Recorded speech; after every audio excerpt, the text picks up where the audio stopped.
Hey guys, I'm Tomasz Deren, RMC Strength and Conditioning Coordinator, and I'm here to tell you why you need to be including more long duration, low intensity cardio in your program.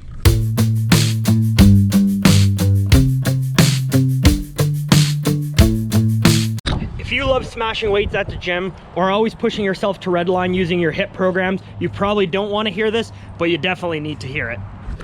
Long duration cardio has many benefits, including a deeper, more restful sleep, improved cardiovascular function, and less stress and anxiety. These are all great, but the most important fact is that it is the base on which top military performances are built on. So whether you want to do well in basic training or you want to pursue a career in the soft community in the future, you cannot neglect your aerobic fitness. Let's talk about some basic physiology. If you can remember from grade 12 biology or exercise science class, there are two ways the body can get energy, either aerobically with oxygen or anaerobically without oxygen. These can definitely be broken down further, but let's keep it simple for now. Both of these systems have pros and cons. The anaerobic system produces energy extremely quickly, but it's in limited supply. Each molecule of glucose can only produce 2 ATP, the fuel our muscles need to contract. For example, the ATP PCR system is so fast it only takes 1 step, but it's unable to provide energy for long periods of time. Boo! The aerobic system is on the other end of the spectrum. It produces energy very slowly, but it produces a whopping 36 to 38 ATP per single glucose molecule. Oh yeah! The other downside of anaerobic training is that if it's done properly, it's simply brutal, both mentally and physically. When we add this to our already stressful lives, it just cannot be implemented as regularly as aerobic training can. The bottom line is, if you want to be able to do things for an extended period of time and still have energy to spare, you need a strong and efficient aerobic system. While most people recognize that the aerobic system is the big dog when it comes to performing for extended periods of time, what many people don't realize is that it actually helps you recover between exercise bouts and exercise training sessions efficiently as well. Most of us are already stressed in our lives. That means we spend the majority of our time in the sympathetic nervous system. Hashtag fight or flight.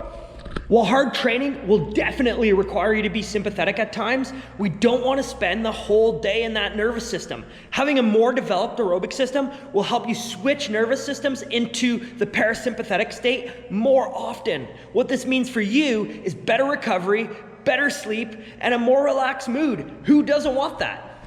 So how do we train this system, you ask? One of the easiest ways to train the aerobic system is to add more cardiac output work into your program. All cardiac output work is an effort of 30 to 60 minutes using any activity you like that results in a heart rate between 130 and 150 beats per minute. The heart rate is the most important element here because what we are trying to actually do is train the elasticity of the physical heart itself. You see, when we exercise, blood flows in and out of the heart. If we keep our heart rate 130 to 150 beats per minute, it gives just enough time for the left ventricle to fully fill and fully expel all the blood that's within it. What this does over time is it creates an adaptation that allows the heart to stretch and be able to hold more blood with each heartbeat and expel more blood with each heartbeat. So what we're actually doing is increasing what's called the stroke volume. So with every heartbeat, we're able to get more blood into the system. Yeah.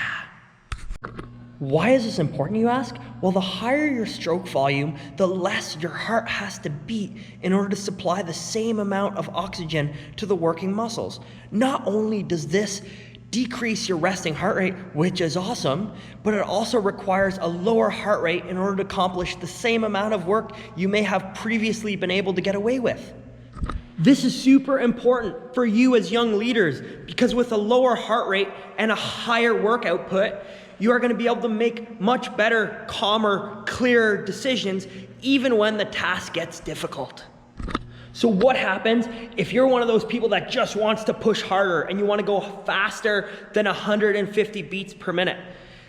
Just know, if you go above 150, that is not enough time to let your heart fully expand and fully contract.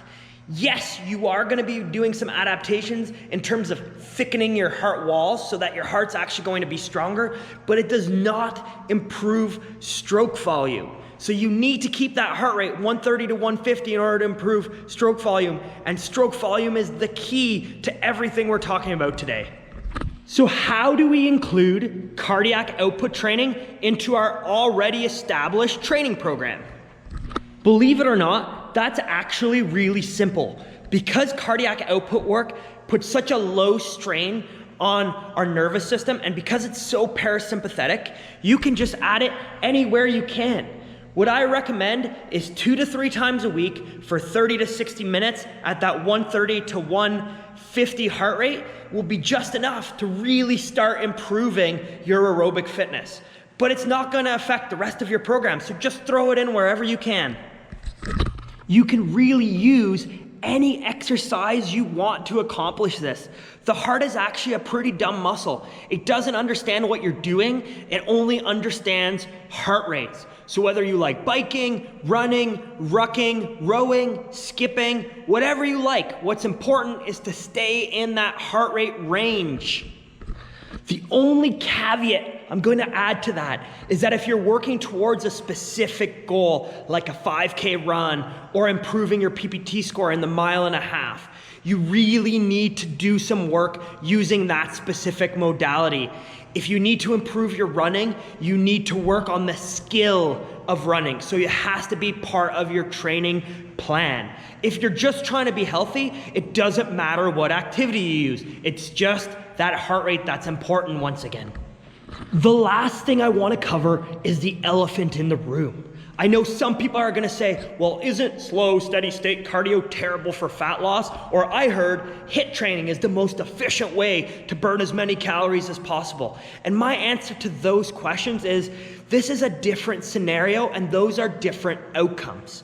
Of course, fat loss can use multimodality, and it's beneficial to use all modalities in order to improve fat loss. And in terms of HIIT training, it certainly works, but it puts a really high strain on our central nervous system, so it's not the only modality we can use. Besides, HIIT training totally omits one of the most important energy systems, which is our aerobic system. So everything has its place.